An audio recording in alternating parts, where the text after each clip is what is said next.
வணக்கம் நண்பர்களே, வாசகர்களே, பொதுமக்களே, பெற்றோர்களே, மாணவ மாணவிகளே, இன்றைக்கி எவ்வளவு சொல்கிறேன்னா, இப்போ சும்மா இருந்ததெல்லாம் எடுத்து ஊதி இப்போ பெருசாக்கி அதை வெடிக்க வச்சிடுறாங்க. பலூன் மாதிரி இந்த திருவிழாக்களில் பாருங்கள், இந்த பலூன்லாம் விற்பாங்க.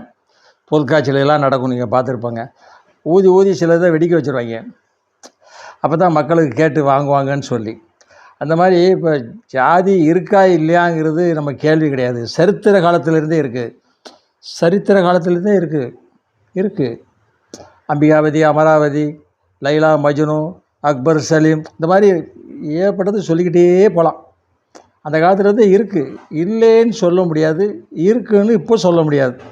இப்போ ஜாதி வாரி கணக்கெடுப்புன்னு எப்போ பேச ஆரம்பித்தாங்களோ அரசியல்வாதிகள்லாம் பார்த்திங்கன்னா, அப்போ இருந்து ஜாதி இருக்க ஆரம்பிச்சிருச்சு. அவங்கவுங்க இப்போ பேசிகிட்டு இருக்காங்க, நம்ம கூட எத்தனை பேர் ஜாதி இருக்கீங்கடா, நமக்கு எத்தனை ஜாதி இருக்குது, அப்போ ஜாதி மகாநாடு போடுவோமா அப்படி சொல்லி ஜாதி மகாநாடு போட ஆரம்பிச்சிட்டாங்க. காரணம் யாருங்க? அரசியல்வாதிகள். அவங்களுக்கு தேர்தலில் நின்று வெற்றி அடையணும்.